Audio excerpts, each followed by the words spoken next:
네, 투자자분들이 쉽게 접할 수 없는 섹터와 종목 얘기, 제가 텔레그램에서 열심히 자료를 찾아 오늘도 투자텔미로 전해드리겠습니다. 준비한 키워드 함께 보시죠.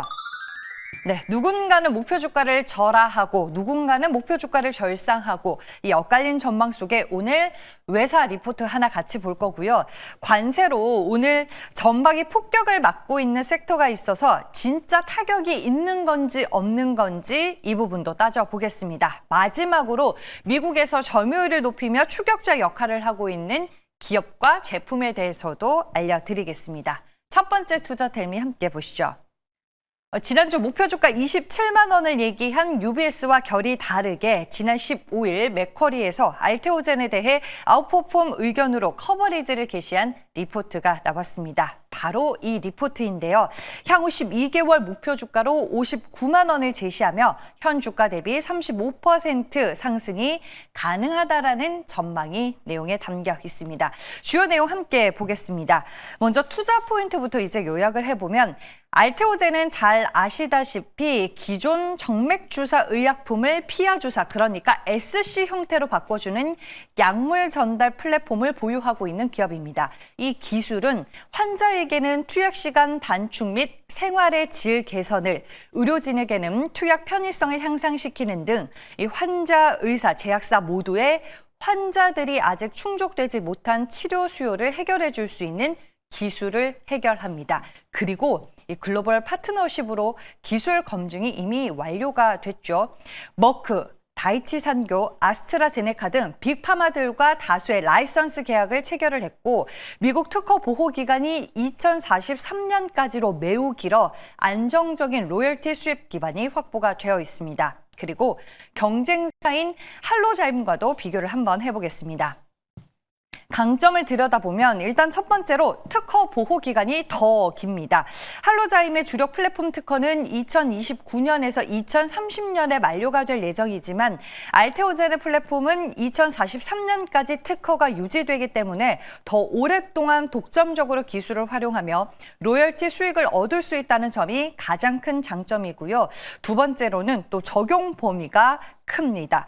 할로자임의 기술은 특정 바이오마커가 있는 약물에만 적용할 수 있는 구조라서 적용 가능한 파이프라인이 상대적으로 제한적입니다. 반면에 알테오젠의 기술은 의약품의 종류나 기전과 관계없이 유연하게 적용할 수 있어서 이 항암제뿐만 아니라 향후 면역질환, 희귀질환 등 다양한 영역으로 확장이 가능하다는 점이 강점입니다. 지금 시장에서 기다리고 있는 이벤트이자 일정에 대해서도 말씀드리면 오는 10월 키투루다 SC 제형 출시가 되죠. 내년 상반기에는 에너2 SC 임상 결과 업데이트됩니다. 코스피 이전 상장도 준비하고 있고 추가 라이선스 계약도 기대를 해볼 수 있습니다. 이런 부분들을 다 반영해서 맥쿼리에서 계산한 밸류가 31조 5천억 원이고 이거를 환산을 하면 목표 주가 59만 원이 나옵니다. 오늘 알테오젠의 주가 흐름 확인해 볼게요. 네, 지난주 금요일에 장중에 5% 넘게 밀리기도 했었지만 다행히 잘 버텨줬던 알테오젠이었습니다. 하루 만에 당연히 반등이 나와줬고요. 오늘 장 초반에는 3% 넘는 강한 반등까지 확인이 됐었습니다. 시장이 밀려서일까요? 일단은 상승폭을 조금 축소를 하면서 현재 구간 1%대 오름세만을 유지를 하고 있는데 명실상부 제약바이오 1등 기업답게 일단 주가는 잘 버텨주고 있다는 게 오늘 시장에서도 확인이 되고 있습니다. 일단 50만 원, 저 전고점을 넘어내는 게 과제인 것 같은데 제일 빠른 이벤트가 10월이기 때문에 또 우리가 그 이벤트를 기다리면서 알테오젠의 주가 방향성을 체크해 봐야 될 것 같습니다. 두 번째 투자텔미 함께 보시죠. 네, 오늘 미국 상무부 관보공지 PDF 파일이 텔레그램 방에 게장과 함께 올라왔습니다. 그냥 영어로 되어 있는데 살짝 맛보기로 보여드리도록 할게요. 미국 정부가 변압기 및 핵심 부품에 국가 안보 목적의 관세를 적용할 수 있는 초안을 관보를 통해 이제 공개를 했다라고 보시면 되고요. 이 내용을 이제 손현정 애널리스트가 쭉 정리해 내온 정리한 내용이 있어서 같이 보도록 하겠습니다. 한마디로 지금 미국의 특정 변압기 및 핵심 부품에 대해 기존 관세를 연장 또는 재부과할 수 있다라는 공지를 낸 겁니다. 그럼 왜 이런 조치가 나왔을까요? 미국은 중국산 전력기계 수입이 지나치게 늘어나는 것을 국가 안보 측면에서 리스크로 보고 있습니다.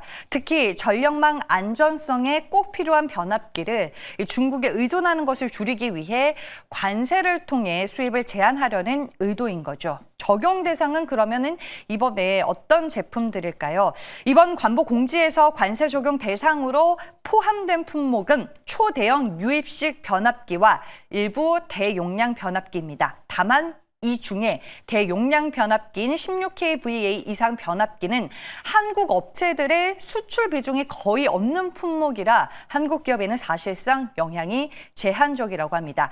실질 영향은 HD 현대일렉트릭과 효성중공업이 일부 초대형 변압기 수출 분에서만 제한적으로 받을 수는 있겠지만 이들 기업은 미국 현지 생산 거점을 보유하고 있어서 관세 부담을 현지 생산 그리고 고객사 전가로 완화가 가능하다고 합니다. 반면에 여기에 보시면요. 국내 일반적인 배전용 변압기는 이번 대상에서 명확히 제외가 됐습니다. 그래서 국내 배전 변압기 업체인 산일전기와 재룡전기는 주요 품목이 제외되었기 때문에 직접적인 타격이 없다라고 볼 수 있겠습니다. 마지막으로 손현정 애널리스트의 코멘트를 정리를 해보면 지금 HD 현대일렉트릭, 효성중공업은 미국 현지 생산 거점을 보유하고 있기 때문에 영향이 제한적이고 산일전기 그리고 일진전기, LS일렉트릭 등도 북미 고객사와 관세 분담 및 가격 전가 협상이 긍정적으로 되고 있어서 실질 타격은 크지 않을 것이다라는 전망을 내놨고요. 결론적으로 이번 조치는 단기적으로 심리적인 부담 요인이 될 수는 있겠지만 중장기적으로는 오히려 현지 투자 확대 그리고 설비 증설 수요를 촉발할 수 있다라고 보고 있습니다. 네, 그러면은 관련주들 한번 보도록 할게요. 손현정 애널리스트가 언급한 5개 종목으로 제가 한번 추려봤습니다. 다행히도 오늘 장중 저점보다는 그리고 장 초반보다는 낙폭이 조금 줄어드는가 싶었는데 HD 현대일렉트릭 그리고 LS일렉트릭은 여전히 주가 장중 저점 부근에 머물러 있습니다. 두 종목이 좀 가장 많이 밀린다라고 볼 수 있겠고 앞서서 언급드렸던 산일전기는 이번에 제외가 됐죠. 그래서인지 오늘 하락세로 시작은 했지만 지금 주가 빨간불로 돌려내는 힘이 나와주고 있습니다. 효성중공업과 일진전기는 장중 저점에 비해서는 낙폭을 조금 줄이면서 현재 각각 2% 그리고 1%대 하방 압력을 받고 있습니다. 오늘 이 공지가 나온 첫날이기 때문에 당연히 심리적인 압박을 받을 수밖에 없다라고 생각을 합니다. 하지만 실질적인 영향을 따졌을 때 국내 한국 업체들에게 미치는 타격은 그리 크지 않을 것이다라는 전망이 우세하기 때문에 주가가 또 어떻게 제자리를 잡아가는지가 전력과 변압기 관련주들 입장에서는 상당히 중요할 것 같습니다. 마지막 내용 함께 보시죠. 미국 스마트폰 시장에서 삼성전자가 폴더블 폰을 무기로 이 애플의 압도적 우위에 도전장을 내밀고 있다는 CNBC 외신 기사가 나왔습니다. 최근 한 조사에 따르면 삼성전자의 미국 내 스마트폰 점유율이 올해 2분기 31%까지 상승한 반면 애플은 오히려 점유율이 56%에서 49%로 하락을 했다고 합니다. 삼성전자의 약진에는 트럼프 행정부의 무역 정책이 일정 부분 영향을 미쳤으나 근본적으로는 애플과 달리 다양한 가격대와 형태의 제품 라인업을 갖춘 전략적 우위가 작용했다라고 분석이 되고 있습니다. 특히 이번에 공개한 갤럭시 폴드 7과 플립 7이 삼성 폴더블폰 시장의 성숙도를 한층 끌어올렸다라는 평가를 받고 있습니다. 초기에는 폴더블이 내구성 우려가 있었지만 시간이 지나면서 지금 신뢰성을 확보해 나가고 있고 이번에 갤럭시 Z 폴드 7은 견고함을 유지하면서도 두께와 무게를 획기적으로 개선했다라는 호평을 지금 미국에서도 얻고 있다고 합니다. 그래서 이 기사가 가지고 있는 의미를 해석을 해보면 삼성의 폴더블이 미국 시장에서 약진을 하고 있는 건 폴더블 시장의 개화 기대감을 반영했다라고 볼 수 있겠고요. 이제 초기 시장 진입 구간이기 때문에 시장 침투율의 상승이 중요하다라고 현대차증권 김종배 애널리스트가 코멘트를 달았습니다. 그리고 이 폴더블이라는 고가의 제품군이 잘 팔리는 것에 주목을 해야 하며 내년에 아이폰 폴더블까지 출시가 되면 폴더블 시장은 더욱 빠르게 개화할 것으로 전망이 되고 있습니다. 폴더블 관련주들 함께 보시죠. 수많은 관련주 안에서 제가 삼성, 애플 두 군데 공통적으로 들어가는 벤더사 5개를 추려봤습니다. 오늘 파이nem텍의 주가가 시장 대비해서 상당히 좋은 퍼포먼스를 보여주고 있죠. 장 초반부터 그 상승 흐름이 심상치 않았는데 오후장 들어서 다시 한번 장중 고점을 뚫어내는 흐름까지 나와줬습니다. 현재 12%대 강세 흐름 유지를 하고 있고요. 덕산네오룩스, 세경하이테크, 이녹스 첨단 소재, BH도 폴더블 관련 대표적인 벤더사로 볼 수 있을 텐데 최근의 주가는 모르겠어요. 모멘텀은 앞두고 있지만 좀 각계전투의 주가 흐름이 펼쳐지고 있다. 이렇게 정리를 해볼 수 있겠습니다. 네, 이렇게 해서 투자텔미 내용 모두 전해드렸고요. 이제 MBN골드 최현동 매니저 만나볼 시간입니다. 안녕하세요. 네, 안녕하십니까. 최현동 매니저입니다. 네, 오늘 시장에서 어떤 뉴스 의미 있게 보셨을까요, 매니저님은? 네, 일단 RT올린에 대해서 또 제대로 된 리포트가 나와줘서 참 잘 봤고요. 저는 오늘 이 스테이블 코인 관련 종목들을 좀 말씀을 좀 드려볼까 합니다.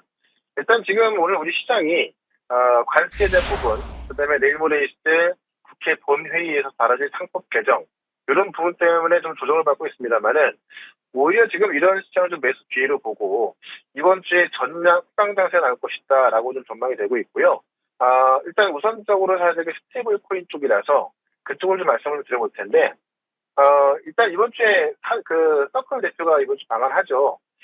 우리 4대 은행과 만날 것으로 예정이 되어 있는데, 알고 계시겠지만, 우리, 4대 은행이 스테이블 코인 준비 한창입니다.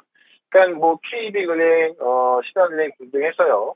스테이블 코인 관련법 제정을 앞두고, 스테이블 코인 발행 준비 한창이고, 일부 은행의 경우는 지금 스테이블 코인 관련해서 실거래 기술 검증까지 끝난 상황이라서, 사실, 이 은행뿐만이 아니라, 이 핀테크 기업까지 준비를 하고 있는 상황이, 사실 지금 최근에 스테이블 코인 관련된 어떤 논의가 좀 수면 아래로 내려가 있던 거고요.